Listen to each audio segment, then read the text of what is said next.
සාමාන්‍යයෙන් අපි විරතියනේ සමාදන් වෙන්නේ. විරතිය සමාදන් වෙනකොට අපි පන්සිල් ගන්නකොට සීලයක් රකින්නේ. ඒතකොට මේ සීලයෙන් කරන්නේ විරතියක් සමාදන් වෙනවා. මොකද හේතුව මේ අකුසලයේ ආදීනවේ අපි දකිනවා. අකුසලයේ කියන්නේ කිලිටි ධර්ම, කළු ධර්ම. එහෙම නැත්නම් මේ අකුසලයෙන් පමුණවන්නේ සතර අපායත් මේ ආකාරයේ දුක්ඛ ස්කන්ධයේ බහුල තැනකට තමයි අපි යොමු වෙන්නේ. ඒතර සංසාර චක්‍රේ පුද්ගල භාවයෙන් ගන්නා මේ සංස්කාර ධර්මය අකුසල සංස්කාරය එහෙම නැත්නම් අපුඤ්ඤාවි සංකාරයන් සකස් කරන අපි සංසාර භවයේ දිගින් දිගටම ඇදගෙන යනවා. ඒ නිසා අපි මේක පෘථග්ජන භූමියේ සිට වුණත් අපි මේ මට්ටම යම් තාක් දුරට නුවණින් දැක්ක තියනවා යෝනිසෝ මනසිකාරයෙන් අපි ධර්ම සද්ධම්ම ශ්‍රවණේ ධම්මානුධම්ම ප්‍රතිපදාවෙන් මේක දැනගෙන තියනවා මෙතන කුසලය කියන එක වැඩි යුතු ධර්මයක්. කුසලයේ වැඩිමෙන් අපිට ධානය උපදවාගෙන ධානය හරහා හෝ ධානය නැතුව හෝ මාර්ගසිත සහ මාර්ග ඵලසිත කියන මේ මාර්ගයන් තුලින් පටිසෝතගාමී මාර්ගයේ කෙලවර වනාමා මහ නිවන තමයි අපි සාක්ෂාත් කරගන්නට උත්සාහ කරන්නේ. එහෙනම් මේකේ යන මාර්ගයේදී පැහැදිලි වෙනවා අපි මේවත් දැක බලාගත යුතුයි. මොකද හේතුව මේවා අපි මුලින්ම ශ්‍රවණයයි කරන්නේ. එතකොට අපේ ශ්‍රවණය දියුණු වීමෙන් සමගම මේ මනෝද්වාරයට මේ සියලුම කරුණු නැවත නැවත ප්‍රපංච වීම. එහෙම නැත්නම් අපි කියනවා මුලින්ම අපි කරන්නේ විතක්ක ਵਿਚාර. විතක්ක ਵਿਚාර දියුණු කරගෙන යනකොට මේවැ අපි දකිනවා කුසලයට බරවන චිත්තේ ධාන සිතේදී උනත් විතක්ක ਵਿਚාර හැලෙනවා. ප්‍රීති සුඛ ඒකාග්‍රතාව සහිත ඒ විදිහට තමයි ධානයේ දියුණු වෙනකොට. ඊට පස්සේ ප්‍රීතියත් ගැලවෙනවා. ඊට පස්සේ ඒකාග්‍රතාවය මේ විදිහට ධානයේ දියුණු වෙවි ගිහිලා ඒකාග්‍ර වූ සමාධි චිත්තයෙන් තමයි අවසානයේ මේ විදර්ශනා නුවණ පහළ. ඒතර විදර්ශනා කියනකොට අපි දකින්නේ පරමාර්ථ සත්‍ය. පරමාර්ථ සත්‍ය දකින්න විශේෂ නුවණක් තිබිය යුතුයි. ඒ විශේෂ නුවණ දකින්න අපේ ගුරුතුමා පැහැදිලි කර දුන්නා මේ චිත්තය පිළිබඳ දැනගන්න ඕන. එහෙනම් මේ චිත්තය විග්‍රහ කරගෙන ගියා. චිත්තේ මුලින්ම අපිට පැහැදිලි කරලා දුන්නා ගුරුතුමා භවාංග චිත්තය සහ එහෙම නැත්නම් ජවන චිත්ත සහ අජවන චිත්ත ලෙස එහෙම නැත්නම් වීති සිත් සහ වීති නොවන සිත් ලෙස මේ සිත් කාණ්ඩ දෙකකට අපි වෙන් කරගමු. එතකොට වීති සිත් කියලා කියන්නේ අස කන නාස දිව ශරීරය කියන පංචද්වාරයට යොමු වන මේ දර්ශන කෘත්‍ය එහෙම නැත්නම් ශ්‍රවණ කෘත්‍ය මේ විදිහට කෘත්‍යයන් වෙන වූ කෘත්‍යයන් කරන විඥාන ගෝචර වෙන සිත් සමූහයක්. මේ සිත් සමූහය නිසා තමයි අපිට වීති සිත් උපදින්නේ. එතකොට වීති සිතක් උපදින්නට උවද පෙර තිබිය යුතුයි పూర్ව සිතක ප්‍රත්‍යක්. ඒතර සිතක් හැම වෙලෙම හටගන්නේ పూర్ව සිතේ ප්‍රත්‍යයෙන් නම් పూర్ව සිත විය යුත්තේ භවාංග චිත්තයයි. එහෙනම් ප්‍රතිසන්දියේදී කෙනෙක් ලබනකොට ප්‍රතිසන්දි සිත කියන්නේ භවාංග චිත්තයක්. හැබැයි භවාංග චිත්තේ පළමු සිත අපි නම් කරන ප්‍රතිසන්දි සිත ලෙස ඊළඟට භවාංග චිත්තයේ සකස් කරනකොට අපි දන්නවා ප්‍රතිසන්දිය ඉපිද නිරුද්ධ වූ වහාම විපාක සිත එම අරමුණම අරගෙන භවයේ අරගෙන යන සිතට අපි කියනවා භවාංග සිත. භවාංග සිතත් ප්‍රභාෂවර සිතක්. ඇයි මේක අපි ප්‍රභාෂවර ලෙස දකින්නේ කියන එක පොඩ්ඩක් බැලුවොත් මේ සිත කෙනකෙනාගේ භූමිය අනුව මේ සිතේ වර්ගයක් විදියට වෙන් වෙනවා. දැන් අපි ගත්තොත් මනුස්ස භවයක ලබද්දී මනුස්ස භවයක් ලබනකොට බුදුන් පියාණන් වහන්සේ දේශනා කරනවා මනුස්ස සත්වයා තමයි මේ නිර්වාණ අවබෝධය කරගන්න පුළුවන් නියම ආකාරයෙන් පිහිටන ලද භූමිය කියන එක. එහෙනම් මනුස්ස භූමියක උපදින්න ත්‍රි හේතුක උප්පත්තියක් ලෙස අපි හඳුන්වනවා. ඒ කියන්නේ භවාංග සිත්තේ ප්‍රභාෂර භවයේ වැඩි.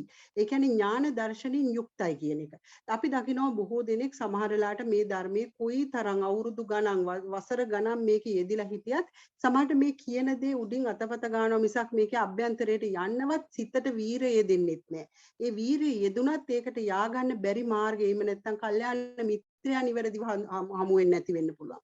ඒතකොට ධර්මානුධම්ම ප්‍රතිපදාවේ නොයෙදෙන්න පුළුවන්. භාවනා මානසිකාරයට නොයෙදෙන්න පුළුවන්. මේ විදිහේ හේතු කරුණු ගොඩක් හින්දා මේ අපි ලැබපු ත්‍රි හේතුක උප්පත්තිය වැහෙනවා. ඒ වැහිම නිසා අපිට මේ මාර්ගය වැහෙනවා. ඒ නිසා මේ ත්‍රි හේතුක උප්පත්තිය කියන්නේ එසේ මෙසේ කෘත්‍යයක් කරන ස්වභාවයක් නෙමේ. මේ භවාංග චිත්තේ ප්‍රභාෂවර ගතිය වැඩි නම් ඒ අයගේ නුවණස එහෙම නැත්නම් ප්‍රඥාව ඉතා ඉහළයි. ඒක නිසා අපි කියනවා ඥාන සංප්‍රයුක්ත සිත් වලින් තමයි මේ ත්‍රි හේතුක උප්පත්තියක් ලබන්නේ කියන එක.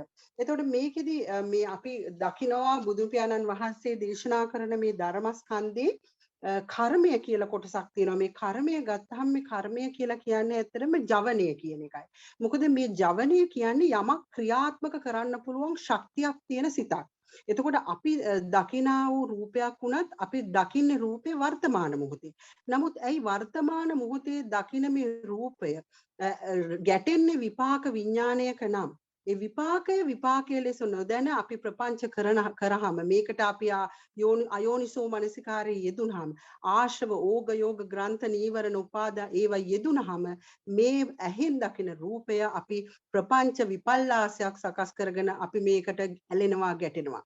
මේ ඇලෙනවා ගැටෙනවා කියන්නේ තණ්හාව තමයි මජ්ජයේ යෙදෙන්නේ. ඒතකොට තණ්හා සිබ්බණිය නිසා අපි මේ ගැටෙන රූපය ඇලෙන රූපය දිගින් දිගටම අපි හදනවා උපාදානස්කන්ධයන්. මේ උපාදානස්කන්ධයන් සකස් කරනවා කියන්නෙම ලෝභ ද්වේෂ මෝහ තෘෂ්ණා කියන මේ අධර්මය අකිලිටි කරන අකුසල ධර්මයන් හේතු වීම නිසායි.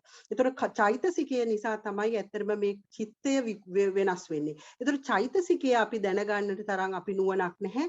ඒ මොකද හේතුව චෛතසික කියන්නේ පරමාර්ථ ධර්මයන්. නමුත් අපිට මේක දවන තවන ස්වභාවයක් දැනෙනවා නම් අපි අකුසලයේ ලෙස දකිනවා.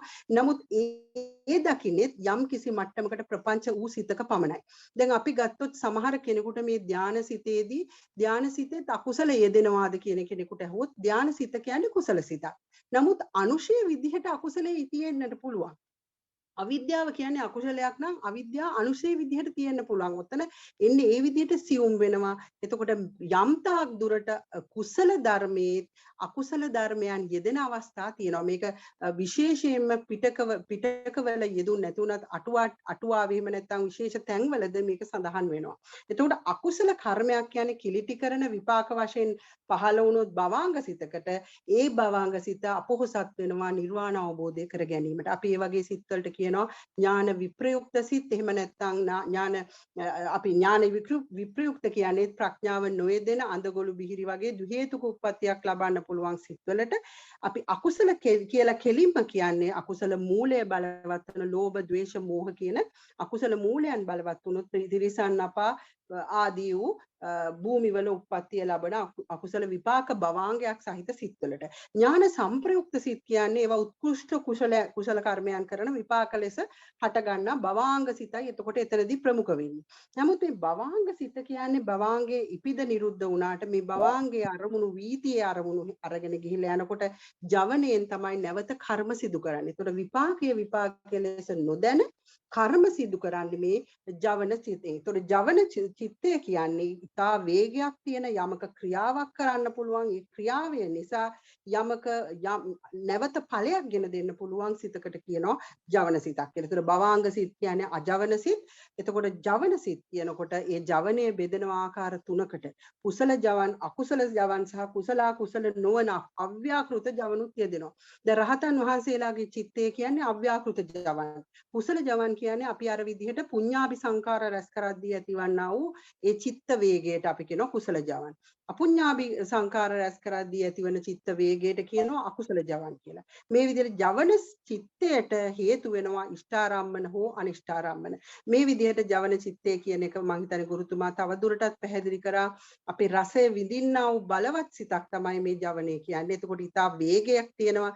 ඒ වේගය නිසා මේකේ අපිට උපාදානස්කන්ධ රැස් කරගන්න. එතකොට මෙන්න මේ විදිහට අනිතක ජවන සිත හැම වෙලාවම අරමුණ ගන්න ඊට පෙර සිතේ අරමුණ. ඒ කියන්නේ ව්‍යවස්ථාපන සිත කියලා කියනවා.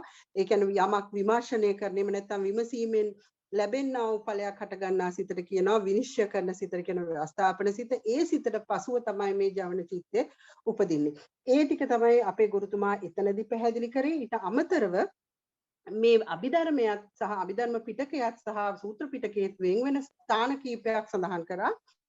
සූත්‍ර පිටකයේ මට මතක හැටියට ඒක විස්තර කරේ උපාදානස්කන්ධ කියලා සඳහන් වෙන්නේ. එතනදී කතා කරන්නේ රූප වේදනා සංඥා සංකාර විඥාන කියන එකයි. එතන ස්කන්ධ විග්‍රහයක් ඉතා සුළු සූත්‍ර කීපයක පමණක් තමයි භාවිතා වෙන්නේ. ප්‍රධාන වශයෙන්ම රූපයේ ලෙස දකින්නේ මහා භූත රූප සහ උපාදා රූප ලෙසයි. එතනදී සංඛ්‍යාත්මක 28ක් ලෙස සඳහනක් වෙන්නේ නැහැ. එතකොට රූපය ඒ ආකාරයට වේදනාව කියනකොට වේදනාවත් එතනදී යම් කිසි විදියට වේදනා ස්කන්ධය කියනකොට අර අපි දකින්නා වූ වේදනාව තමයි එතනදී ගන්නෙ. ඒ කියන්නේ ප්‍රපංච කරන ලද වේදනාව. ඒතර චෛතසික වේදනාව කතා කරන්නේ අභිධර්ම පිටකයේ ඇතුළේ. ඒතකොට අභිධර්ම පිටකයේදී රූප වේදනා සංඥා සංකාර විඥාන බෙදෙනකොට රූපය 28ක් ලෙසත් වේදනාව චෛතසික 52කින් එකක් ලෙසත් වේදනා සංඥාවත් චෛතසික 52කින් එකක් ලෙසත් එතකොට එතන සංස්කාර ස්කන්ධය කියනකොට අර 52කින් ඉතුරු දෙක කැඩුනහම ඉතුරු වෙන 50ම සංස්කාර ස්කන්ධ කොටට ඇතුල් වෙනවා. ඊළඟට විඥානය කියන්නේ චිත්තය 89 ආකාරයක් නම් ඒක විඥාණයට ඇතුල් කරනවා. මෙන්න මේ විදිහට අභිධර්මයේ පිටකයේදී මේ රූප වේදනා සංඥා සංස්කාර විඥාන කියන ભેදයක් විවිධ ණය ක්‍රමයකින් ඒක විස්තර කරනවා. සූත්‍ර පිටකයේදී ඊතරම් ගැඹුරු නොවුණු, ඊතරම් විස්තරාත්මක නොවුණු රූපය ඇහැට දකින රූපය විතරක් නෙමේ ශබ්දය කනට ඇසෙන ශබ්ද රූප ගන්ධ රූප ඒ සියල්ලක් මේ රූපය තුල ඇතුල් වෙනවා. නමුත් ඒක වෙන් කරලා අපිට පෙන්눔 කරන්න තරම් අපේ සාමාන්‍ය පුද්ගලයාගේ ඥාන දර්ශනය දියුණු නැති නිසා බුදුන් වහන්සේ සරලව මේක දේශනා කරනවා රූපය ලෙස දකින්න. රූපය කියනකොට මහා භූත රූප සහ උපාදා රූප, වේදනා සංඥා සංස්කාර කියනකොට අபிසංස්කරණය කරන දේ සඳහන් කරනවා. එතකොට අපි කර්ම රැස් කරනවා එතනදී. විඥානය කියනකොට විඥානස්කන්ධය ලෙස හෝ විඥානය ලෙස සිත ලෙස ගන්න. මෙන්න මේ විදිහ පොඩි විග්‍රහයක් අපේ ගුරුතුමා ගියවර විස්තර කරා. ඒ ඇරුණහම යම් කිසි වෙන අයටත් ප්‍රශ්න හෝ ගැටලු තියෙනවා නම් අපි සාකච්ඡා කරමු. මේ හොඳයි මගේ අවස්ථාව ලබා දුන්නාට ප්‍රසන්ත මහත්මයාටත් බොහොම පිං ස්තුතියි. තෙරුවන් සරණයි. තෙරුවන් සරණයි අමරා මහත්මිය, බොහොම පිං. ඔබතුමියගේ සවිස්තරාත්මක විස්තරය සම්බන්ධ පිළිබඳව මම හිතන්නේ ඒක මුගක් අපේ කල්යාණ මිත්‍රයන්ට ප්‍රයෝජනවත් වෙයි.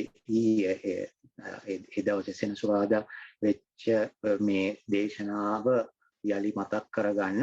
ඉතින් ඒකයි මේ දවසේ සඳුදා තියෙන සාකච්ඡාවේ මුගක්ම ප්‍රයෝජනය. Tamanට ඊළඟ සෙනසුරාදා වෙනකන් ඉන්න ඕනේ නැහැ. ඒවා මානසිකාර්යය කරගන්න තවත් අවස්ථාවක් විදියට ලැබෙනවා. ඉතින් මට හිතුණා අද මේ වෙනස් විදියකට මෙතන මේ අපේ මානසිකාර්යය යොදවුවොත් හොඳයි කියලා. මොකද අපි දැන් මතක් කරගත්තා. දැන් මට හිතුණා දැන් මේ විදියට අපි හිතුවොත් අපි හිතමු දැන් අපි බෞද්ධයෝනේ, අපි හැමෝම ඉපදිච්ච බෞද්ධයෝ. ඉතින් අපිට පොඩි කාලේ ඉඳන් මේ ධර්මය අහන්න ලැබුණා. අපි අපේ දෙමව්පියෝ අපිව සීලයක පිහිටෙව්වා. අපි භාවනා කරන්න පොඩි කාලේ ඉඳන් අපි දැක්ක අඩු ගානේ භාවනා කරන අයත් ඊට පස්සේ ධර්ම දේශනා අහනවා. එහෙම අපි හිතමු එහෙම නැතුව අපි සුදු ජාතිකෙක්, හරි වෙනයම් ජාතික කෙනෙක්, හරි වෙන ආගම කෙනෙක් බෞද්ධ දර්ශනය සම්බන්ධව අහන්න ලැබෙනවා. අහන්න ලැබිලා ඒගොල්ලෝ අහන්න පුළුවන් මේ වගේ ප්‍රශ්නයක්. ඉතින් අපි මේ ගැන සාකච්ඡා කරමු. මේක හරි වටින එකක්. මම හිතන්නේ මේ අමරා මහත්මියගේ විස්තරේ මේක ගැන යම් කිසි ප්‍රමාණයකට සඳහන් වුණා. දැන් අපි කෙනෙක් අහන්න පුළුවන් ඇයි මේ ඥාන දර්ශනය ඇති කරගන්න මේ ඉස්සර වෙලා කුසල් කරන්න ඕනේ. ඇයි අකුසල් කරන කෙනෙකුට මේක බැරි? එහෙම කියලා අහන්න පුළුවන්. ඇයි මොකටද මේ සීලය අවශ්‍ය? ඒ වගේ ප්‍රශ්න අහන්න පුළුවන්. එතකොට මේ ධර්මයේම විස්තර වෙනවා කොහොමද ඇයි මේකේ තියෙන වැදගත්කම? ඇයි අපි මුලින්ම මේ කුසල සිතක් ඇති කරගත යුත්තේ මේ ඥාන දර්ශනයට යන්න? මොකද දැන් සුදු ජාතිකයෙකුට අහන්න පුළුවන් මේ ඔයගොල්ලන්ගේ ශාස්ත්‍රූන් වහන්සේ මේ ඥාන දර්ශනයක් ගැන කියන්නේ ඇයි? එතකොට අපිට මේ ඥාන දර්ශනයට කෙලින්ම යන්න බැරි. ඉතින් අන්න ඒ වගේ අදහසක්. ඉතින් මම කැමතියි සුරත් මහත්තයාගෙන් කෙටියෙන් ඉස්සරලා මේ අපි හැමෝගෙම විමසන්න කලින් ඔබතුමා මේ ගැන හිතන්නේ මොකද? කියන්නේ මේ දැන් පිට අන්‍ය ජාතිකයොත් එක්ක රැකියාව කරන හින්දා සමහරවිට ඔබතුමන්ගෙනුත් මේ වගේ ප්‍රශ්න අහලා ඇති. ඒකින්ද ඔබතුමන් මේ ගැන මොකද හිතන්නේ? මම තව කෙනෙකුට දැන් මම කිව්වනේ මේ සත්පුද්ගල ස්වභාවයකින් තොරව මට සම්මර්ෂණය වෙනවයි කරන්න හැකියාවක් තියෙනවා. මම ඒ පැත්තෙන් නිතරම දකිනවා මේ ගනුදෙනු කරන්නේ මේ යම්කිසි ධර්ම ස්වභාවයන් එක්ක කියලා. එතකොට දැන් අර අපි සත්පුද්ගල සංඥාවක් තියෙනකන් අපේ හිතේ අපි මෙයා වර්ග කරනවා. මෙයා බෞද්ධ, මෙයා ක්‍රිස්තියානි, මෙයා හින්දු, මෙයා මුස්ලිම් මේ විදිහට කියලා හිතුවාම අපිට සමහර වෙලාවට මේ අපි හිතනවා මෙයා මේ ජන වර්ගයට අයිති එක්කෙනෙක්. මෙයාට ඒක තමයි කල්චර් එකේ තමයි මෙයා පොඩි කාලේ ඉඳලම ඉන්නේ. මෙයාට මේවා කියන්න යන එක තේරුමක් නැහැ කියන තැනක මම ඉස්සර හිටියා. නමුත් මට ටික ටික අර ඒ සංඥා තුනී වුණාට පස්සේ අර ඒ වගේ දෙයක් මේ වැටහීම ටික ටික එන්න ගත්තට පස්සේ මම එතන මේ ධර්මතා ස්වභාවයක් විදියට දකින්න පුරුදු වුණා.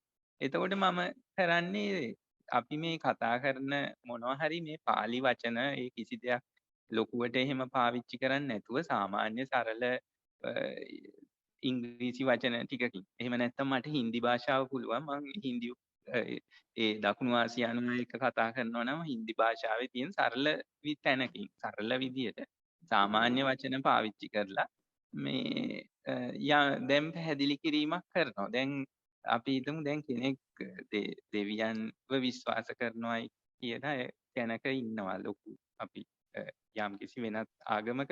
එතකොට එයත් එක්ක අපිට කතා කරන්න පුළුවන් මේ ලෝකේ හැමදේම හැදිලා තියෙන්නේ මෙන්න මේ වගේ ස්වභාවයකින්. මේ හැමදේම ඇති වෙලා නැති වෙලා යනවා. මේවා විද්‍යාත්මකව පවා අද හොයාගෙන තියෙනවා බොහොම වේගයෙන් ඇති වෙලා නැති වෙලා යනවායි කියන තැන. එතකොට අපි මේ රූපයක් දකින්නවයි කියලා කියන්නේ ඇත්තටම එතන තියෙන යම්කිසි අංශුමය ස්වභාවයක්. ඒක අපේ ඇහි ගැටීමක් වුණා. එතකොට අපිට වර්ණ ටිකක් විතරයි දැක්කේ. අපි මේක හදලා ගත්තේ මේ දැක්කේ අහවල් දෙයක් කියලා. ඒක අපේ මනසින් පැත්තෙන් කරපු දෙයක්. එතකොට අපි මෙන්න මේ සංසිද්ධිය මේ විදිහට වටහා ගැනීමක් තමයි තියෙන්නේ. මේක ඇහැට විතරක් නෙවෙයි අනිත් තැන් වලටත් පොදුයි.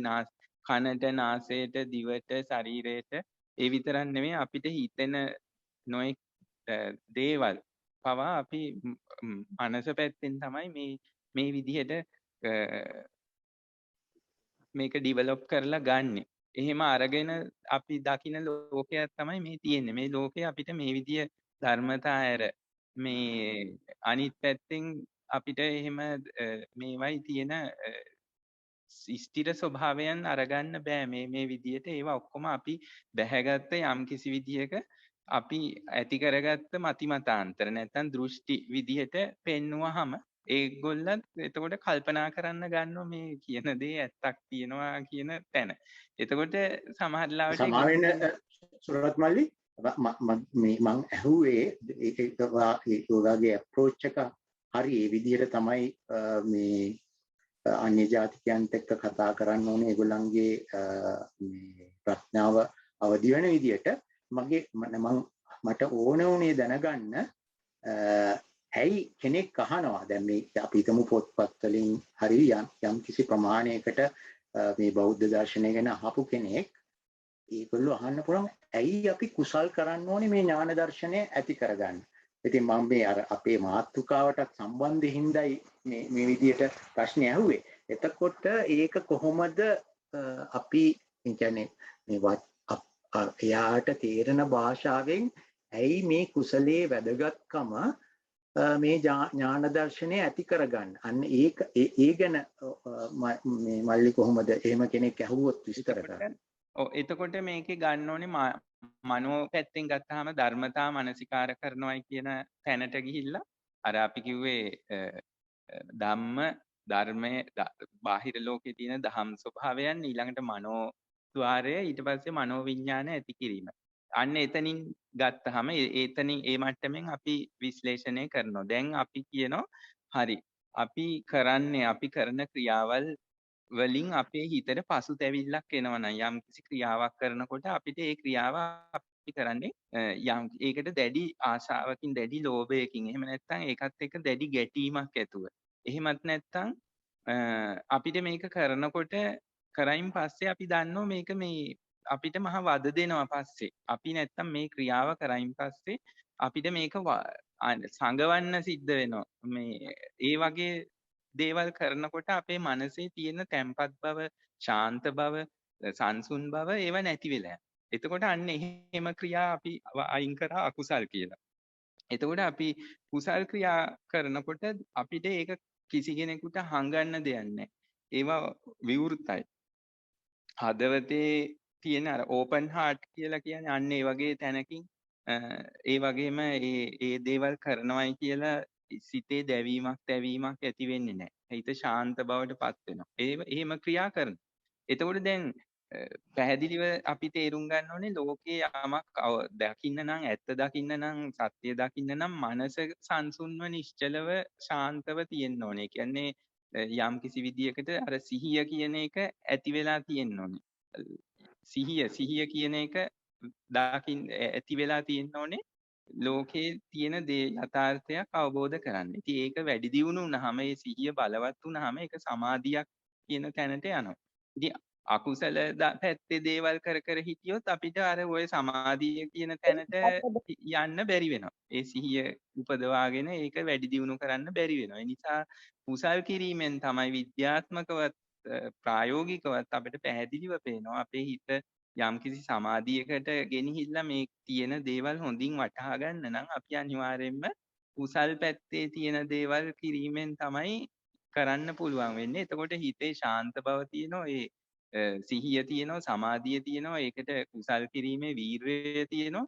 ඒ දේවල් තියෙනකොට අර ප්‍රඥාව කියන එකට ඒක භූමිය බවට පත් වෙනවා. ඒක එතකොට එතන අර දැන් ක්‍රියාවන් යහපත් වෙනවනේ. එතකොට දාන ආදී ඒ යහපත් දේවලු ක්‍රියාවෙනුත් වෙනවා, වචනෙනුත් වෙනවා, සිතවිලි වලිනුත් වෙනවා.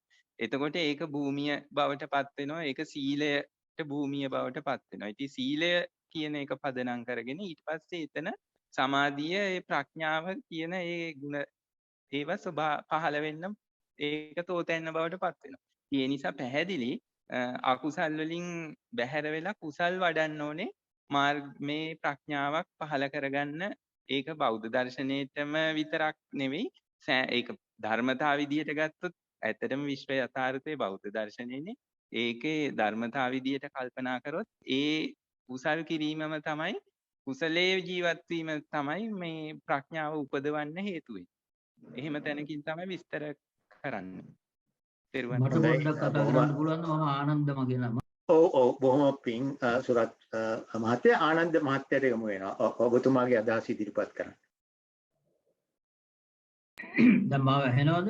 ඇහෙන්නේ නැතුව හොඳින්ම ඇහෙනවා ආනන්ද මහත්තයා. දැන් මම මේ කල්පනා කරේ ඔය ඔයගොල්ලෝ ඉතාමත්ම ගැඹුරු ධර්ම කතා කරා, මට අහගෙන හිටියා. නමුත් එක ප්‍රශ්නයක් මට ඇහුණා, මේ අපිට දැන් අපි ඉන්නේ වෙන රටක, ඒ වගේ මේ රටේ කෙනෙක්ව හම්බුනහම, මොකද මට හම්බෙලා තියෙන දෙනා මේ පන්සලකදී හරි එළියේ ඔය මොකක් හරි ඇසෝසියේෂන් එකකද හරි මේ බුද්ධ ධර්ම ගැන ටිකක් කියන්න කියලා කතා කරොත් අපි ගනිමු එක ප්‍රශ්නයක් ගැන. දැන් සෝවාන් අංග ඒගොල්ලෝ අහලා තියෙනවා නම්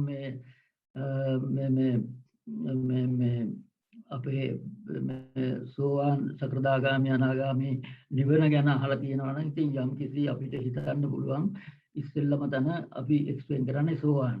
එතකොට සෝවාන් මාර්ගයට යන්න කියලා මොකද්ද අහන්නේ කිව්වොත්, දැන් මම හිතන හැටියට අභිධර්මයෙන් පැත්තෙන් එක්ස්ප්ලනේෂන් එකක් දෙන්න ගියොත් ඒක හුඟක් ගැඹුරුයි නේද මහත්මයා? එතකොට ඔව් දැන් එතකොට අපිට මෙහෙම කියන්න ගියොත්, දැන් මම කල්පනා කරන්නේ කල්යාණ මිත්‍ර සේවනය, සද්ධර්ම ශ්‍රවණය, යෝනිසෝ මනසිකාරය, ධම්මානුධම්ම පටිපදා. ඉතින් දැන් කල්යාණ මිත්‍ර සේවනය, දැන් ඒකත් අපිට පොඩි සිම්පල් විදියට එක්ස්ප්ලেইন කරන්න පුළුවන්. සද්ධර්ම ශ්‍රවණය, ඉතින් කල්යාණ මිත්‍රයෙක් හම්බුනහම අපි හිතනවානේ ඉතින් හම්දුරු බණ කියනකොට දැන් එයා කල්යාණ මිත්‍රයෙක් හම්බුනොත් අපි යම්දා අපි බණ අහන්න එක්කෝ මේ ප්‍රෝග්‍රෑම් එක හමුද. ඉතින් මටත් මිස් වෙලා තියෙනවා මේ ප්‍රෝග්‍රෑම් එක උගක් වෙලාවල් වලට ඒ වුණාට. ඉතින් ඊළඟට යෝනිසෝ මනසිකාරය, ඔන්න උතන තමයි ප්‍රොබ්ලම් එකක් එන්නේ. ටිකක් දෙනාට අමාරුවේ තේරුම් කරන්න, ඒක තේරුම් කරගන්න පුළුවන්. ඊට පස්සේ ධම්මානුධම්ම පටිපදා. ඉතින් පංචශීලයේ ඉඳලා පටන් ගත්තාම අපේ ඉතින් පටිපදාවක් තියෙනවානේ. ඉතින් ඕකේ අපි හුඟක් දෙනා බුද්ධ ආගම්කාරයෝ කියම කල්පනා කරලා බැලුවොත්, ගෙවල් වල හරි කොහෙද හරි මැජොරිටි එක බැලුවොත් කොච්චර දේවල් කැඩෙනවද උතන. ඉතින් නමුත් ධම්මානුධම්ම පටිවිද්‍යා ධර්මය අනුවම ජීවත් වෙනවා. දැන් මේ එක්ස්ප්ලනේෂන් එක හරි ලේසි. එතකොට දැන් අර අමරා මහත්මිය මම දන්නවා ඉතාමත්ම ගැඹුරු ධර්මය එක්ස්ප්ලেইন කරා. නමුත් මේ ඉස්සෙල්ලා මේ අපේ අපේ ගුරුතුමා එක්ස්ප්ලেইন කරනකොටත් මට මතකයි මම එක දවසක් ඒක පොයින්ට් අවුට් කරා හැමතිස්සෙම අපි මේ මන් දන්නේ හරියට මේ ගැඹුරු තමයි අභිධර්මයේ කියනවාම අපි දන්නවනේ ගැඹුරු ධර්ම කියලා හැමෝම කියනවා ගුරුතුමාලා මට දන්නේ නැහැ කොහොමද කියන්නේ කියලා මේ ස්කන්ධ වශයෙන් කොහෙන්වත් වෙන්නේ හැලු සූත්‍ර පිටකේ. ඒකට මට මතක් වෙන්නේ ධම්මචක්කපවත්තන සූත්‍රය. සංකිට්ඨේන දිස්සින් කියලා මේ සියලුම දේ දුක්ඛ කියලා කතා කරනවානේ. පංච සංකිට්ඨේන පංච උපාදානස්කන්ධා දුක්ඛ. අන්න එතන ඒක වෙනවනේ. ඉතින් මේ පළවෙනි සූත්‍රෙ නෙවෙයි. ඔව් මහත්තයා මේ ඒ කියන්නේ ස්කන්ධ විදිහට ඒ කියන්නේ පංච උපාදානස්කන්ධ කියන විදිහට සූත්‍ර පිටකයේ තියෙනවා. අමරාම් මහත්මිය මං හිතන්නේ කිව්වේ ස්කන්ධ විදිහට. කියන්නේ පංචස්කන්ධය කියන එක. ඔව් ඒක සමා වෙන්න මේ එතන ඇත්තටම සූත්‍ර පිටකේ නැහැ කියලා මම කිව්වේ නැහැ. අපේ ගුරුතුමා සඳහන් කරෙත් නැහැ. සූත්‍ර පිටකේ සඳහන් වෙනවා බොහොම සූත්‍ර කීපයක. ඒ කියන්නේ සම්පූර්ණ වශයෙන් ගත්තොත් කිසිම තැනක කියනවාද රූපස්කන්ධය කියන එක විස්තර කරනවාද රූප 28ක් විදියට. අන්න එහෙමයි මම කතා කරේ. මොකද ගාම්භීරව අර විභජ්‍යව දේශනාවක් කරන්නේ නැහැ සූත්‍ර පිටකේ. රූපය කියන තැන රූපය කියන්නේ මහා භූත සහ උපාදා රූප කියලා කියන්නේ. එතන ස්කන්ධය කියනවා. නමුත් අර ස්කන්ධ විග්‍රහයක් බොහෝ සූත්‍රවල යෙදෙන්නේ නැහැ. ඉතා ඔය සංගීති සූත්‍රයේ යෙදෙනවා. ඔබතුමා කියපු ඔය මේ ධම්මචක්කප්පවත්තන සූත්‍රයේ යෙදෙනවා. ඒ වගේ සූත්‍ර 5ක නැත්නම් 3ක වගේ මට මතක හැටියට යෙදෙනවා. ඒ අරුණාම පොදුවේ අපි මෙතන ඇත්තටම මේක ඇයි මෙහෙම කිව්වේ කියන එක හිතුවොත් ඇයි මෙහෙම කියන්නේ කිව්වොත් මේක සරල දේශනාවක්. මේක අපි ගැඹුරු කරගෙන තියෙන්නේ. අපි විසින්ම මේක ගැඹුරු කරගෙන තියෙන්නේ. මේක දැකිය යුතු දර්ශනයක්. මේ ගාම්භීර දර්ශනය ඉගෙන ගත යුතු වන්නේ ධර්ම දේශනාවට හෝ එහෙම නැත්නම් ධර්ම කරුණු ලියා ගන්න. එහෙම තමයි මම හිතන තරමින්. මොකද ධර්ම කරුණු අපි හොයාගෙන යනකොට අපි පැටලෙනවා. නූල් බෝල් එක වගේ මේ අපේ තියෙන කෙලෙසයන් හින්දාම අපි පැටලෙනවා. ඒතකොට අපිට ලියා ගන්න තමයි අභිධර්මයේ පිටුවහල. අභිධර්මයේ යම් තාක් දුරට ඉගෙන ගත්ත කෙනෙකුට සූත්‍ර පිටකයේ දකින්නවා කියන එක හරියට කණ්ණාඩියකින් ඒ සියල්ල පේනවා වගේ දකින්න පුළුවන්. එතනයි වෙන්නේ. මගේ පළවෙනියටම මම පටන් ගත්ත වචන වලින්ම මම කිව්වා අර කාගෙන්ද ප්‍රශ්නයක් ආවා මේ පිටරට කෙනෙක් කවුරු හරි බුදුදහම ඇහුවොත් කොහොමද කියන්නේ කියලා. නෑ ඇත්තටම මගේ ප්‍රශ්නේ උනේ මහත්තයා මගේ ප්‍රශ්නේ උනේ මෙහෙමයි ආපහු මම මතක් කරනවා මගේ ප්‍රශ්නේ මම ප්‍රශ්නෙට උත්තර දෙන්නද මම හිතන්නේ ඕකට ඔබතුමාගේ මම හිතන්නේ කරුණාකරලා ඒක මම දන්නවා ඔබ මේ බොහොම උගත් මම කියන්න මම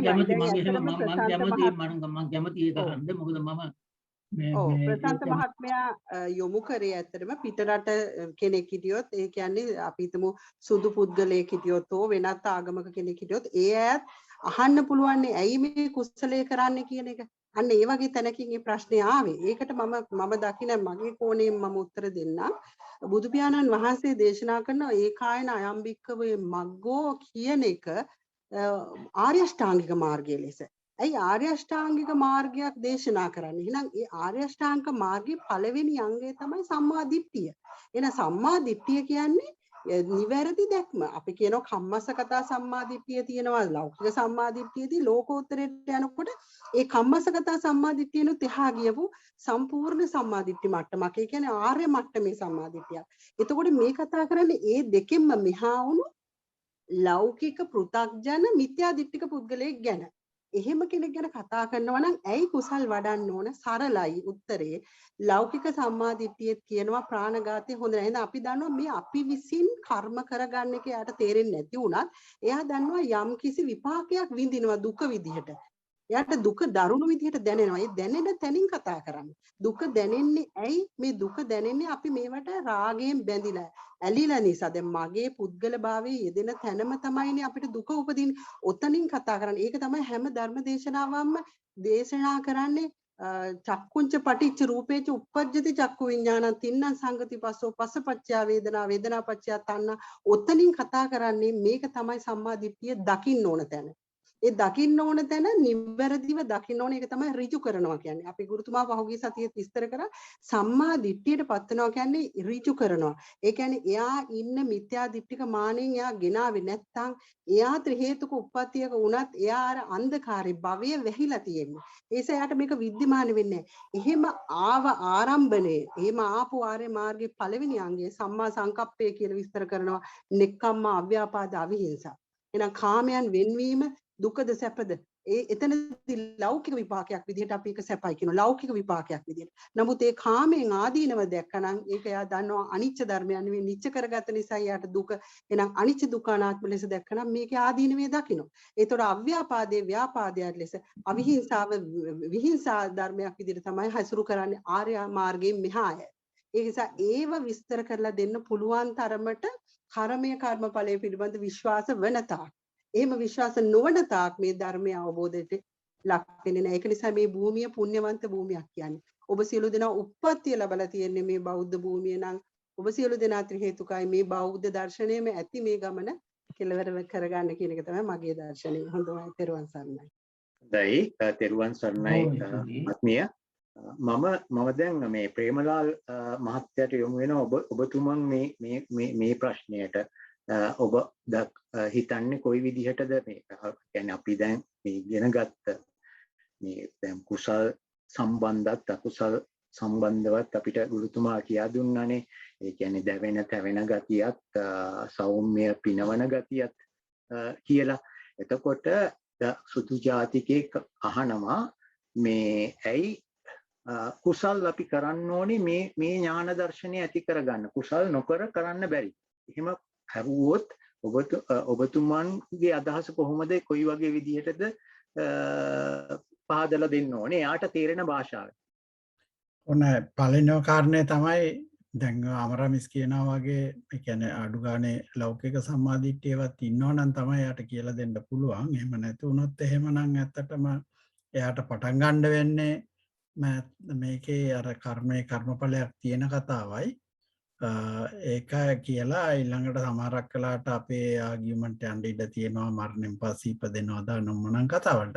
එනවාට කොහොමටත් අපි කර්මයේ කර්මඵලය ගැන කතා කරලා කියන්න තියෙන්නේ බුද්ධ වහන්දුරුවන් කියපු දර්ශනය ඇත්තටම අපිට දකින්න හරිම මේ තියුණු මනසක් අවශ්‍යයි. තියුණු මනසක් අවශ්‍යයි. එතකොට ඒ මනසට අපි අකුසල් කරොත් එහෙම ඒ කියන්නේ සතුන් මරණ ඒවා මොකද ඒ වගේ දේවල් කරොත් එහෙම ඒ මනස මේ මොනවද ඒකට කියන්නේ ඒක මේ මනස විකෘති වෙනවා කියන එකටත් වැඩිය ඒක මේ විකෘති වෙනවා කියලා කියන්න පුළුවන් විපල්ලාසයක් වෙනවායි කියලා. ඉතින් අර ඒ වගේ මානසිකත්වයක් තියෙද්දි ඒ වගේ අවස්ථාවක වෙන වෙන දේවල් වලට හිත යද්දි අපිට මේ අර තීක්ෂණ මනසක් ඇති කරගන්න බෑ. ඒ වගේ අවස්ථාවලදී තමයි ඔය සීලය හුඟක් වැදගත් වෙන්නේ කියලා කියන්න වෙනවා. එතකොට දැන් ඒගොල්ලන්ට උදාහරණයක් කියන්න වෙනවා සතෙක් මරුවත් හොරකම් කරත් ඒගොල්ලන්ගේ දැවෙන තැවෙන ගතිය වැඩි කියලා. ඒ වගේ වෙලාවක ඒගොල්ලන්ට වෙන දේවල් හිතන්න ඒ කියන්නේ හරියට මේ කෙලින් හිතන්න බැරි වෙන අවස්ථා තියෙනවා කියන්නේ. ඒ වගේව නවත්තන්න තමයි අපි ඕක සීලය ගන්න කියන එක කියන්න වෙනවා. ඒකයි මං හිතන්නේ. තෙරුවන් සරණයි. හොඳයි බොහොම පිං ප්‍රේමලාල් මහත්තයා. මම යොමු වෙන අනුෂ්කා මහත්මියට ඔබතුමියගේ අදහස් ඉදිරිපත් කරන්න ලෙස. මම එනවද? මම හොඳින් ඇහෙනවා. හරි. ඕකේ.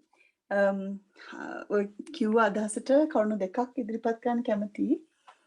එකක් අර පෙළෙන තත්වය කියන එක හැමෝටම common ground එකක් වගේ කියන්නේ තේරෙන මට්ටමක්.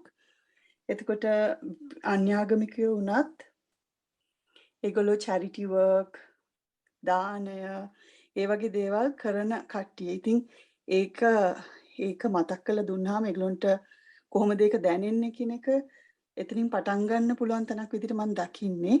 ඒ වගේම දැන් වෙස්ටර්න් වර්ල්ඩ් එක ගොඩක් ඔය මයින්ඩ්ෆුල්නස් වගේ පැති වලට යනවා. මොකද අර ඒවා ඒ කියන්නේ වචන ඇහුණත් අර බොහොම කාම් ෆීලිං එකක් වගේ එන හින්දා ඒගොල්ලෝ ඒවා ගොඩක් ඒවා මේ කැමති ඒගොල්ලන්ට මේ එකතු කරගන්න.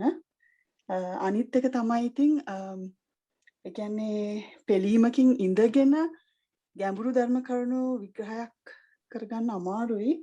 ඉතින් අර නිසල විලක අඩිය පේනවා වගේ ඒ කියන්නේ කැළඹුණොත් ඒ විල කිසි දෙයක් ඇතුලේ තියෙන මොනවද කියලා පේන්නේ නැහැ වගේ ඒ වගේ එකක් තමයි මට හිතෙන්නේ. ඒ වගේ තැනකින් තමයි මම නම් එක්ස්ප්ලেইন කරන්න පටන් ගත්තොත්. තෙරුවන් සරණයි.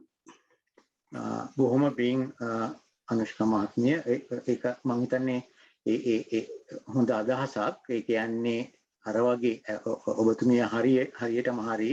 ඒ කියන්නේ මේ වෙස්ටර්න් වර්ල්ඩ් එකේ හුඟක් අය ඉන්නවා ඒ චැරිටි වැඩ කරන මිනිසුන්ට උදව් කරන දේවල් කරන අපිට අහන්න පුළුවන් ඔබතුමා ඔබට මේ දේවල් කරනකොට මොන වගේ හැඟීමක්ද ඇති වෙන්නේ? එහෙම කියලා අහන්න පුළුවන්. ඔබතුමා අපි හිතමු ගිහිල්ලා ඩිස්කෝ එකකට ගිහිල්ලා ඩාන්ස් කරනකොටත් මේ වගේ චැරිටි වැඩක් කරලා කෙනෙකුට උදව් කරලා එහෙම දෙයක් ඒගොල්ලෝ මුගක් අය ඔය කැන්සර් කවුන්සිල් එහෙම වැඩ මේවා කරනවා. එතකොට ඔය වැඩිහිටි අයට කෑම බෙදා දෙන මේ වගේ දේවල් කරනවා. එතකොට මේ දෙකේ අතර ඔබගේ හිත කොයි වගේ හැඟීමක්ද එන්නේ? අන්න ඒ වගේ දෙයක් අර ඔබතුමිය කිව්වා වගේ අහන්න පුළුවන්. ඒක මම හිතන්නේ බොහොම වටින මේ දෙයක්. ඒ කියන්නේ ඒගොල්ලෝ දන්න භාෂාවෙන් එපා අහන්න. දැන් මම දන්නවා සමහර හොඳ මිනිස්සු ඉන්නවා. හැබැයි ඒගොල්ලන්ට සත්තු මරණවයි කියන එක හරිම සරල දෙයක්. ඒගොල්ලෝ හිතන්නේම නැහැ. කියන්නේ මම හිතන්නේ ඒගොල්ලන්ගේ ජෙනරේෂන් ටු ජෙනරේෂන් සත්තුම ගෙවල් වල ෆාම්ස් වල සත්තු මරණවයි කියන එක හරිම සාමාන්‍ය දෙයක් වෙලා. ඉතින් එතකොට අපිට ඕනනම් අහන්න පුළුවන් ඔයාට මේ සතා මරණ වෙලාවේ මොන වගේ හැඟීමක්ද දැනෙන්නේ? අන්න ඒ වගේ දෙයක් මේ අහන්න පුළුවන්. ඉතින් ඒ වගේ දැන් සමහර අය ඉන්නවා කර්මඵල ගැන විශ්වාස කරේ නැති වුණත් අපි අහුවොත් මේ ඔයා කර්මඵල විශ්වාස කරනවාද කියලා නැහැ කිව්වට ඕනම දෙයකට කන්සික්වන්ස් එකක් තියෙනවායි කියන එක ඒගොල්ලෝ තේරුම් ගන්නවා. ඉතින් අන්න ඒ වගේ අපිට ප්‍රශ්නයක් අහන්න පුළුවන් ඔයා මෙහෙම දෙයක් කරොත් මේ වගේ විපාකයක් මේ වෙලාවෙම ලැබෙනව නේද? අන්න ඒ වගේ දෙයකින් අපිට පුළුවන් සමහරට ආරම්භයක් ඒගොල්ලන්ට අරන් දෙන්න. මම උත්තරා මහත්මියට යොමු වෙනවා ඔබතුමියගේ අදහස් දැනගන්න. තෙරුවන් සරණයි හැමෝටම. හරිම අපූර්ව සාකච්ඡාවක්. ඒ ප්‍රසන්ත මහත්මයා අහපු ඒකෙදි මට පොඩි අත්දැකීමක් තියෙනවා. අපේ ඔෆිස් එකේ සුදු මහත්තයෙක් ඉන්නවා. එයා හැමතිස්සෙම හැමදාම කුරුල්ලන්ට කෑම දෙනවා. එතකොට අනිත් අය hina වෙනවා. මේ කරදරයක් මේ කරන්නේ අපි කන තැනටත් සත්තු ගේනවා අරක මේක කියලා. මම එතකොට දවසක් ඒගොල්ලන්ට කිව්වා මේ he's gaining good karma for his next birth කියලා. එහෙම තමයි මම පැහැදිලි කරන්න පටන් ගත්තේ. ඒ ගමන ඔක්කොම මන් දිහා හැරිලා බැලුවා. ඉතින් ඊට පස්සේ කල්පනා කරලා සමහර අය කිව්වේ මට ඒකෙත් ඇත්තක් තියෙන්න පුළුවන් වගේ කියලා. ඉතින් හැබැයි හැමෝම පිළිගත්තා මේ පස්සේ පැහැදිලි කිරීම තුලින් එයා කරන්නේ හරි දෙයක් කියන එක. මම කිව්වේ ඒක. එතකොට දැන් ඒගොල්ලන් දැන් ඔය සාමාන්‍යයෙන් ඔය ටක් ගාලා කරපොතේ දැක ගම චුක් ගාලා සල්ලා දාන එහෙම මිනිස්සුනේ ඉන්නේ. ඉතින් එතකොට ඒගොල්ලන් ඒක පොඩ්ඩක් ඉතින් අර ඇහැරලා එහෙම එකකුත් තියනවා නේද කියන වගේ එකට එනවා. ඉතින් ඒක තමයි ඒ සාමාන්‍යයෙන් කරන්න පුළුවන් දේ. අනිත් පැත්තෙන් හැබැයි මම හිතුවාම දැන් එහෙම පැහැදිලි කරනවා නම් කරන්නේ බෞද්ධ දර්ශනය ගැන ඉස්සෙල්ලම ටිකක් මේක අර නිකම්ම මෙයා කරන්න පුළුවන් දෙයක් නෙමෙයි. මේක දකින්න ඕන දෙයක් නේ. අර ගැඹුරුම දෙයකට යන්නේ නැතුව මේක වෙනස් කියන එක පොඩ්ඩක් කියලා ඊට පස්සේ තමයි මේ අර අනුෂ්කා මහත්මිය එහෙම කිව්වා වගේ මේ මට හිතෙන්නේ අර පැහැදිලි කරන්න පුළුවන්. ඒගොල්ලන් කරන දේවල් වලින් ඇයි ඒගොල්ලන් එහෙම දෙයක් බලාපොරොත්තු වෙන්නේ කියන එක වගේ. ඒ ටික තමයි මට කියන්න තියෙන්නේ. තෙරුවන් සරණයි. බොහොම පිං උත්තරා මහත්මිය එහෙම කියනකොට මටත් ලස්සන කතාවක් මතක් වුණා. මේ එක දවසක් දැන් අවුරුදු ගණනාවකට ඉස්සර වෙලා මගේ කාර් එක හදන්න දාලා ඉතින් මට ලිෆ්ට් එකක් ගන්න අපේ ඔෆිස් එකේ එක්කෙනෙක්ගේ වාහනේට නැග්ගා. ටවුන් එකට යන්න. එතකොට මේ එතන තිබුණා මේ කාර් එකක් නෙමෙයි, ඒක යූට් එකක්. මේ අර ලංකාවේ කියන්නේ ඩබල් කැබ් එකක් කියලා.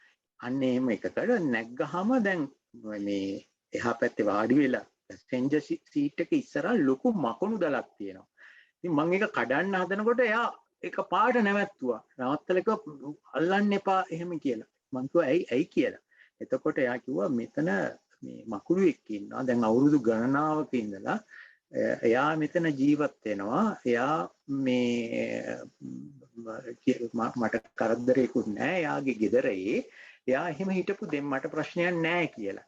ඉතින් මට හිතුණා දැන් මෙයාගේ කොච්චර මේ කරුණාවක් තියනවද. ඇත්තටම මේ මිනිස්යාගේ ලොකු කරුණාවක් තියෙනවා. එයා මේ කැන්ටින් එක ගාව වාඩි වෙලා ඉන්නකොට ඔය මේ මැග්පයිස්ලා කියන්නේ ඔය කාක්කු වගේ జాතියක්නේ.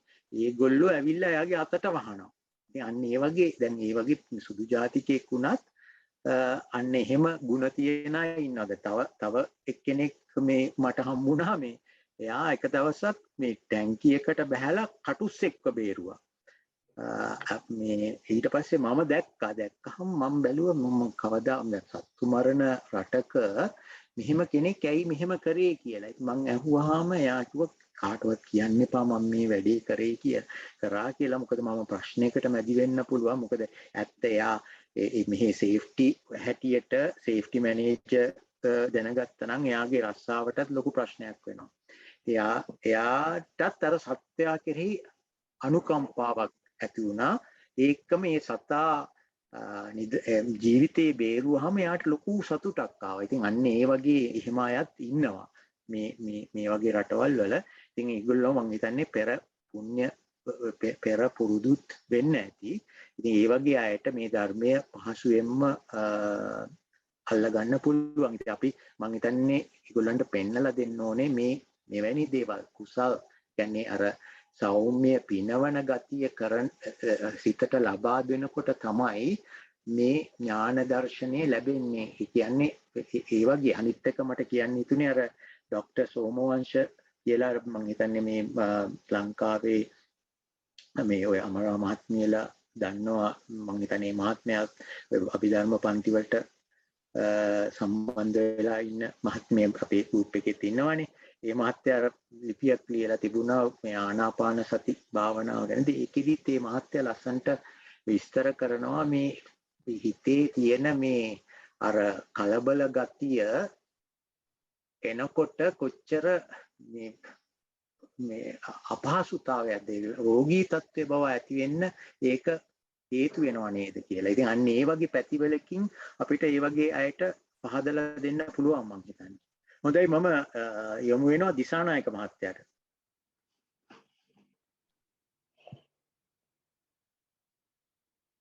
දිසානායක මහත්තයා අන්මියුට්.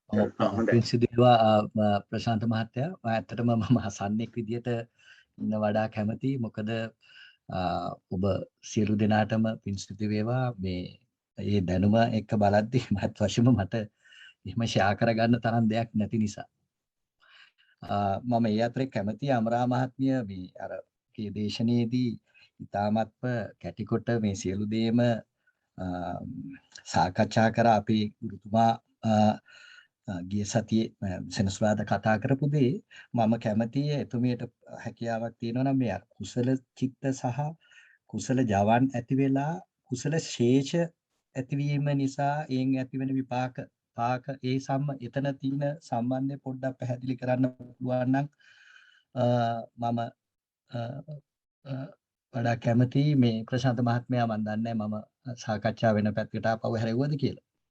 නෑ කමන්නේ මේක මේ කිසිම ප්‍රශ්නයක් නෑ. ගැටලුවකට උත්තර එක මම හිතන්නේ මෙතනටත් මේ අපේ අහපු ප්‍රශ්නෙටත් සම්බන්ධින්ද අමරා මහත්මිය එහෙම නෑ එක පැහැදිලි කරලා දෙන්න දිසානායක මහත්තයා.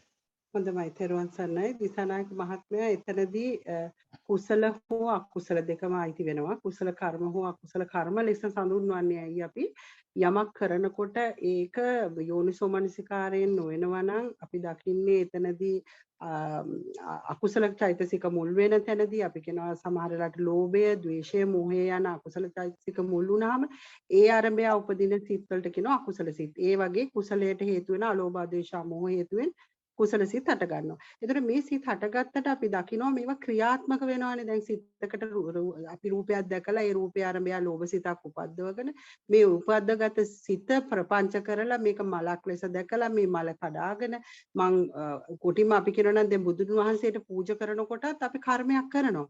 ඒ කර්මය හැබැයි ඥාන සංප්‍රයුක්ත කර්මයක් නා ඥාන සංප්‍රයුක්ත සිතකින් කරනවා නම් ඒ කියන්නේ බුදුන්ගේ ධර්මය නැත්නම් විශේෂයෙන් අපි මේ ධර්මයේ ආදීනවේ නැත්නම් අපි යමක ආදීනවේ දැකලා එහෙම නැත්නම් අනිච්ච දුක්ඛ අනාත්මය දැකලා මේ මල පූජා කරත් මේ මලත් අපි ඒ ගාථාවෙනුත් සඳහන් වෙනවානේ පූජේ බුද්ධං කුසුමේන නේන අපි ඔතනදී කතා කරන්නේ පූජේම බුද්ධං කියලා බුදුන් වහන්සේට පූජා කරන්නේ. එතකොට අපි විවිධ විදිහට මේ අපි විරතිය සමාදන් වෙවි මේ කරන ක්‍රියාව නුවණින් දකිනවා. ඒ නුවණින් දකිනවා කියන්නේ එතනදී ලක්ෂණ අවබෝධයක් වෙන්න ඕනේ. ලක්ෂණ අවබෝධයක් වෙන්නේ නැත්නම් එතනදී තියෙන ලෞකික මානයක්. ලෝකෝත්තර මානයේදී ලක්ෂණ අවබෝධ වෙනවා. මේ මල තුල පූජා කරනකොට අපි සාමාන්‍යයෙන් ඔහේ කට්ටිය ගාථා කියාගෙන යනවානේ. මේ ගාථාවක එකිනෙකට අර්ථය ගත්තාම ඒකේ තියෙන අවබෝධය වෙනස්. ඉතින් බුදු ගුණත් ඒ වගේ බුදුන් වහන්සේට ගුණ මෙනෙහි කරනකොටත් ඒ ගුණයක් පාසා අපිට අවබෝධ වෙන දේ වෙනස්. අන්ඩේසි එවැනි වූ දර්ශනයක් දකින්න සිතට කියන ඥාන සංප්‍රයුක්ත සිත. ඒ වගේ සිතක් හට ගන්නවා නම් ඒවට කියන කුසල සිතක්. ඒතර මේ පින් සහ කුසල් උනත් අපි වෙන් කරගත යුතු වෙනවා. ඒතර කුසල සිතක්. මෙන්න මේ කුසල සිත ආරම්භය අපි යමක් ශේෂ කරනවා කියන්නේ අර ඒකේ යනවනේ අපි තුල සිත පිනවන ස්වභාවයක් එනවනේ. ඒ පිනවන ස්වභාවය කියලා කියන්නේ ඒ ජවනයේක ප්‍රතිඵලයක්. ජවනය මේරීම නිසා තමයි අපි දන්නේ මේ සිත මේරිලා තමයි අපිට ඒ වගේ හැඟීමක් එන්නේ මේක සිත පිනවනවා කියන තැන. ඒතකොට මේක ජවනයක් ඉපැද්දිලා. එහෙනම් කුසල ජවන් ඉපදිලා. හැබැයි මේ ජවනේ ඉපදිනකොට මේ ආරම්භය යම්කිසි ශක්තියක් ඉතුරු වෙනවා. ඒ ශක්තියකට අපි කියනවා අපි මේ සිතට යම්කිසි පාක වීමක් වෙනවා. පාක කියන්නේ මේ මේරීම කියන ස්වභාවය. ඒතර මේ මේරීම, පැසවීම, පාක වීම නිසා අපි අතීතයේ කරන ලද කුසල් කර්ම මේ මොහොතට විපාකයක් විදිහට ගෙන දෙනවා. අපි ඒකයි අර ඕක ඇත්තටම තේරුම් ගන්න ඕන සියුම් තැනක්. මොකද මේරීම වශයෙන් පහළවන ධර්මයෝන්ට තමයි විපාක ධර්ම කියන්නේ. එතකොට ඒ කුසල සිතක් කරඹයා යමක් අපිට අවසාන අවසාන මරණ මොහොතේදී ඇතිවන චුතිසිතේදී උනත් ඒ සිත අපි දකින්නේ බුදු රූපයක් දකින්න නම් බිත්තියක ගහලා තියෙනකොට මේ බුද්ධ රූපය අපිට අරමුණක් ගෙන දුන්නොත් අපි පුරුදු කරගත්ත ස්වභාවය. දැන් බුදුන් වහන්සේට ගාථා කියලා පුරුද්ද තියෙන කෙනාට බුදුන්ගේ ගාථා මතක් වෙනවා. එහෙම නැත්නම් මේ පින්තූරය අලවනකොට දරුවා ඇලෙවුවා නම් මේ අලවපු දරුවා කෙරෙහි ද්වේෂයෙන්ත් අපිට මේක ඇති වෙන්න පුළුවන්. එහෙම නැත්නම් මට උදේ ඉඳන් හැන්ද වෙනකම් මේ බුද්ධ රූපෙමයි පේන්නේ කියන ද්වේෂය ඇති වෙන්න පුළුවන්. ඒකට බලවත් අකුසල විපාක. ඇයි බුද්ධ රූපයක් අරඹය ඇති වෙනද? ඒතර ඒ වගේ අපිට සිතක ඇතිවන මේ කර්මයක ප්‍රතිඵලයේ කර්මය ගැන කියන්න බෑ. ඒ තරම් අවිනිශ්චිතයි. මොකද ඒක යම් අතීත දවසක රුවන්වැලි සෑයේ අපි වන්දනාමාන කරනකොට දැකපු එහෙම නැත්නම් සමාධි බුදු පිළිමයට සමාන පිළිමයක් නම් සමාධි බුදුරුව මතක් වෙන්න පුළුවන්. එතකොට ඇතිවෙන කුසලය ඊටාම ප්‍රබලයි. ඒක උත්කෘෂ්ඨ කුසල. ඒ වගේ ඇතිවන කුසලයක හේතුවෙන් තමයි ඒ ශක්තියෙන් තමයි ජවනීය ශක්තියෙන් තමයි ඊළඟ භවයට ගිහලා ඒ භවය උත්පාද කරන්න හේතු ටික යෙදෙන්නේ. ඒකට අපි කියන පුද්ගල භාවයක් ගන්න බෑ මෙතනදී හේතු ටික සකස් වෙනවා. දැන් මෙතනදී සකස් කරගත්ත හේතු ටික විපාක විදිහට හට ගන්නට අර ඵලයන් තමයි විපාක කියන්නේ. ඒතර මේ සකස් කරන්නේ චුතියේදී හේතු අන්න එහා පැත්තට ගිහලා විපාකය කියන තැනදී ඵලය. මේ විදිහට තමයි මේ විපාකය දකින්නට වෙන්නේ. ඒතර කුසලයක් කරොත් කුසල විපාකත්, අකුසල කරොත් අකුසල විපාකත්, අව්‍යාකෘත කියන්නේ කුසල අකුසල් සියල්ලෙන්ම තොර වුණු දේවල්. අපි ඔය සාමාන්‍යයෙන් ඉන්න වෙලාවට ප්‍රපංච කරන්නේ නැති වෙලාවට, දැක්ක නොදැක්ක වගේ ඉන්න වෙලාවට අපිට ඇති වෙනවා ඒවට කියනවා මනෝද්වාර ආවර්ජන. එහෙම නැත්නම් අපි කියනවා වෙනත් ක්‍රියා සිත් දෙකක් අපේ පෘථග්ජන මනසෙත් සිදු වෙනවා. පංචද්වාර ආවර්ජන සහ මනෝද්වාර ආවර්ජන. ඒතර ඒවා අව්‍යාකෘත සිත්. ඒතර මේ වගේ සිත් පහළ වෙන අවස්ථාවලුත් තියෙනවා. ඒවා තව දුරටත් ඉගෙන ගනි. මම හිතන්නේ දිසානායක මහත්මයාට පිළිතුර නිවැරදිව ලැබෙන්නේ නැති කියලා මම දන්නවා. අමරාමැතිණිනේ අර ව්‍යවස්ථාපනය කොහොමද මෙතනට සම්බන්ධ වෙන්නේ? ව්‍යවස්ථාපනය කියන්නේ දැන් වීති සිතක ඇති වෙන සිත් ගණනාවක් තියෙනවානේ භවාංග සිත හැරෙන්න ඕන. ඒතර භවාංග චලන භවාංග උපච්ඡේද වෙලා අපි ඇහෙන් රූප දැක්කනම් ඇහැට අරමයා වෙන පංචද්වාරා වජන සිත. එතකොට ඒක ක්‍රියාසිතක්. ඒ ආරම්භය චක්කු විඥාන සිත ඊළඟට සම්පටිච්ඡන සම්තීරණ වොත්තපන කියන්නේ දැන් තීරණය කරාට පස්සේ විනිශ්චය කරන දැන් යමක් ඇසුරු කරගෙන රූපේ විනිශ්චය කරන ස්වභාවයට තමයි වොත්තපන සිත කියන්නේ විනිශ්චය කරන ව්‍යවස්ථාපන. ඒ සිතේ විනිශ්චය කළා තමයි එතකොට අතීත කුසල් ඔක්කොම ටික මෙතනට එනවා. ව්‍යවස්ථාපන සිත කියන්නේ භයානකම සිතක්. මොකද අතීතයේ කරන ලද ඔය ස්කන්ධ ටික ඔතන තමයි ගොඩ ගැහෙන්නේ. ඇත්තටම කියනවා නම් මේ රූපය අරමුණු කරාට මේ මල කියන තැනදී අතීත මලක සුවඳ පවා මේ මොහොතට එන්න පුළුවන්. එතකොට අපි සලායතනෙම ගොඩ නැගෙන ඔතනදී. ඒකට ව්‍යවස්ථාපන සිත කියන්නේ ඒ සිත තමයි ජවනයේට එතකොට අර වගේ 3-4 ගුණයක වේගකින් ජවනයේ පහළ වෙන්නේ. ඇයි හේතුව සියලු හැම පැත්තෙම මේකට ආශ්‍රව ටික ගොනු වෙනවා. ඒ අපි අකුසල පැත්තෙන් ගත්තා. කුසල පැත්තෙන් ගත්තත් ඒ වගේ. දැන් අපි දාන දීලා පුරුදු කෙනාට මේ දාණය දෙනවයි කියනකොට එයාට ඒ තරමට මේක හිත නිවිලා. එයාට අමුතුවෙන් මේ දාණය දෙන වෙලාවට ඒ තැනට යන්න ඕනේ නැහැ. දාණය අත ගහන්න පොර කන්න ඕනේ නැහැ. එයා මෙහා පැත්තේ ඉඳගෙන මේ කුසලයේ කරගන්නවා. ඕකයි දර්ශනයේ දැකීම කියන්නේ. ඉතින් ඒ වගේ සිත් තමයි උතන අඳුර ගන්න පුළුවන් වෙන්න ඕනේ. ඒ නිවීම තුළම තමයි ගොඩාක් මේ දේවල් ස්මරණය වෙන්නේ කියන එකයි මම දකින්නේ. ත්වන් සරණයි. හොඳයි දිසානායක මහත්තයා මම ඒකට පොඩ්ඩක් ඇඩ් කරන්න නිකන් ඔබතුමාට ඔක තේරුම් ගන්න පහසු වෙන්න. දැන් ඕක එන ශේෂ වෙනවා කියන්නේ එනර්ජි එකක්නේ. දැන් හැමතිස්සෙම එනර්ජි එකක් කියන්නේ හැමතිස්සෙම ඒක එනර්ජි එකක් තියෙන තැනක ඒ එනර්ජි එක රිලීස් වෙන්න තමයි හැමතිස්සෙම බලන්නේ. තේරෙනවද? එතකොට අන්න ඒක තමයි අර විපාකයක් වගේ වෙන්නේ. දැන් අපි හිතමු නිකන් මේ භෞතික ලෝකයේ අපි හිතමු මොකක් හරි දෙයක් උඩට ගෙනිච්චොත් උඩකට ගෙනිච්චොත් ඒක වැටෙන්නමනේ බලන්නේ. තේරෙනවද? ඒ වගේ මේ හැමතිස්සෙම එනර්ජි එකක් තියෙන තැනක ඒක රිලීස් වෙන්න තමයි බලන්නේ. දැන් අපි හුඟක් වෙලාවට වැඩ කරන තැන්වල වුණත් ඔය සේෆ්ටි වලට හුඟක් මේ මං හිතන්නේ මේ අපේ මේ සුරත් මහත්තයා දන්නවා ඇති සේෆ්ටි ගැන බලනවා කොයි හරි එනර්ජි ඇකියුමුලේට් වෙච්ච තැන් තියෙනවා නම් ඒවා නියුට්‍රලයිස් කරලා තියන්න තමයි බලන්නේ. මොකද ඒ එනර්ජි එක රැස් වෙලා තිබුණොත් ඒක කොහෙන් හරි රිලීස් වෙනවා. ඒ වගේ ඒ විදිහට නිකන් හිතලා බලන්නකො. මම හිතන්නේ එතකොට තවත් මේක පැහැදිලි. මම තව පොඩි දෙයක් ඇඩ් කරනවා. එතෙන්දී විපාක සිත් ගත්තාම ඇත්තටම අපි විපාක සිත් කියනකොට අපි පෘථග්ජන මානෙ ඉඳගෙන මේ කුසල අකුසල් විපාක විතරයි මම මේ කතා කරන්නේ. මොකද අරූප වලට යනකොට මේ විපාකේ වෙනස් වෙනවා. ඇස කියන තැන සහ ඇස කනනාස දිව ශරීර කියන තැන සිත් උපදිනවා නම් මේ සිත්වල තියෙන්නේ සිත සහ චෛතසික 7යි. අපි ඉගෙන ගත්තේ සර්වචිත්ත සාධාරණ කියලා. ඒ ඇරෙන වෙන චෛතසික යෙදෙන්නේ නැහැ. වෙන චෛතසික යෙදුනොත් අපි උදාහරණයක් විදිහට ගත්තොත් ඡන්දය කියන එක. එහෙම නැත්නම් දිට්ඨිය කියන, මානය කියන වගේ අකුසල ධර්ම. අකුසල චෛතසික යෙදුනොත් අකුසලයට බර වෙනවා. ඊළඟට කුසලයට බර වෙන කුසල චෛතසික බර වුණොත් එහෙම දැන් සද්ධාව, සතිය, එතකොට මේ අලෝභය, ආද්වේෂය ඒ වගේ චෛතසික යොමු වුණොත් කුසලයට බර වෙනවා. ඒක චෛතසිකය අනුව තමයි මේ කුසලයේ අකුසලයේ කියන එක තීරණය වෙන්නේ. හැබැයි අර විපාකයේ කියන තැනදී ඇස කන නාස දිව ශරීරයේ තියෙන පංචේන්ද්‍රිය හට ගන්න කුසල් හෝ අකුසල් කියලා වෙන් කරන්න බැරි වෙන්නේ ඒ තුළ තියෙන සිත සහ චෛතසික 7. සාමාන්‍ය හැම සිතකම පවතින චෛතසික 7 විතරයි. ඔතනදී අපිට චුට්ටක් තව මම ඒ විස්තර කරේ ඔබතුමාට තව පැහැදිලි වෙන්න. ත්වන් සර්. අභින්සදේවා. හොඳයි තෙරුවන් සරණයි. හොඳයි මම යොමු වෙනවා මේ SMD අමිතා මහත්මයා හරි මහත්මියට මේ අපේ අර මූලික ප්‍රශ්නය අකුසල ඇයි කුසල් සිත් පවත්වන්න ඕනේ මේ ඥාන දර්ශනය ඇති කරගන්න. ඒක ගැන ඔබතුමා හරි ඔබතුමිය හරි දරන අදහස මොකක්ද කියන එක. තෙරුවන් සරණයි. සියලු දෙනාටම තෙරුවන් සරණයි. දැන් මම හැමදෙනාම කියන දේවල් අහගෙන හිටියා. මටත් මේ පුංචි අදහසක් අපේ මේ නම කියන්න අවසරයි. රේණුකාණේ චන්දිවිමල හාමුදුරුවෝ මේ කූඹින්ට සීනි දාලා බලාගෙන ඉන්නවලු.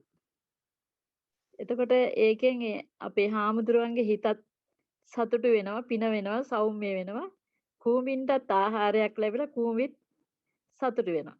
එතකොට මේ කුසලයි කියන්නේ තමනුත් අනිත් අයත් පිනවනවා සෞම්‍ය වෙනවා නම් අන්න ඒක කුසල් කියලා කියා දෙන්න පුළුවන් ඕන කෙනෙකුට. ඒ කියන්නේ එතකොට තමන්ටත් ඒක හොඳයි අනිත් අයටත් ඒක හොඳයි. අකුසලයක් කියන්නේ තමනුත් අකමැති අනිත් අයත් අකමැති දැවෙන තැවෙන ගුණයක් තියෙනවා නම් ඒක අකුසලයක්. ඔය දෙක මුලින්ම කාට හරි ඕනම නොදන්න කෙනෙකුට පැහැදිලි කරොත් ඒ කුසල් අකුසල් කියන එක ඕනම කෙනෙකුට තේරුම් ගන්න පුළුවන් කියලා මට හිතෙනවා. ඒක තමයි මගේ සරලවම අදහස. බොහොම පිං අනිතා මහත්මිය බොහොම සතුටුයි ඔබතුමියගේ පිළිතුර. මොකද ඒ කියන්නේ ඒක බොහොම තේරෙන භාෂාවකින් කෙනෙකුට පැහැදිලි කරලා දෙන්න පුළුවන් විදියක්. ඉතින් මම හිතනවා අන්න ඒ වගේ මේ මම හිතන්නේ රේණුකාණී චන්දවිමල ස්වාමීන් වහන්සේගේ ඒ පොතක තියෙන නැති ඒ කතාව ඒක හරිම වටිනවා අපිට හිතා ගන්න කෙනෙකුට ඒ උදාහරණයක් දෙන්න පුළුවන්. ඉතින් අපිට ඕන නම් කෙනෙක්ගෙන් අහන්න පුළුවන් දැන් ඔය වගේ අදහසක් දීලා දැන් ජීවිතේ සමාජයේ ජීවත් වෙනකොට ප්‍රශ්නයක් ආවොත් ඒ ප්‍රශ්නේ විසඳ ගන්න තියෙන්න ඕනේ කොයි වගේ මානසිකත්වයක්ද? නිකන් කලබල මේ Tamanට ප්‍රශ්න ගොඩාක් තියෙන මානසිකත්වයක්ද නැත්නම්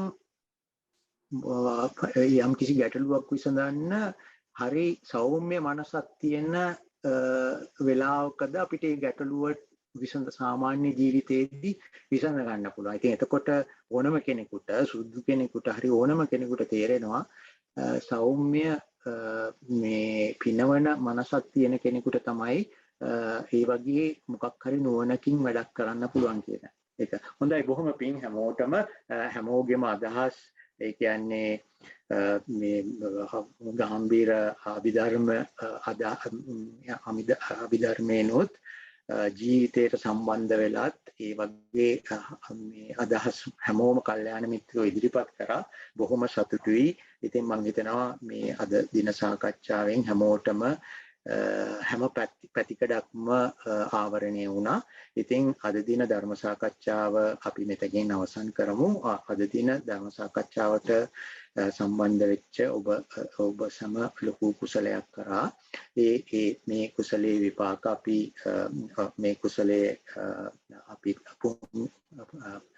පුණ්‍ය අනුමෝදනාව අපි ගුරුතුමන්ටත් එතනින් ගියාම අපේ වෛද්‍ය විජේනායක මහත්තයාටත් මේක සම්බන්ධීකරණය කරන මංජුල මහත්තයාට මේ අපේ දේශනාවන්ට සහභාගී වෙන පින්නතුන්ටත් ඔබ සමටත් ලෝවැසි හැමෝටමත් අනුමෝදන් වේවා කියලා අද දින මේ ධර්ම සාකච්ඡාව මෙතකින් අවසන් කරමු. හැමෝටම තෙරුවන් සරණයි. තෙරුවන් සරණයි. සාදු සාදු සාදු. සාදු සාදු තෙරුවන් සරණයි.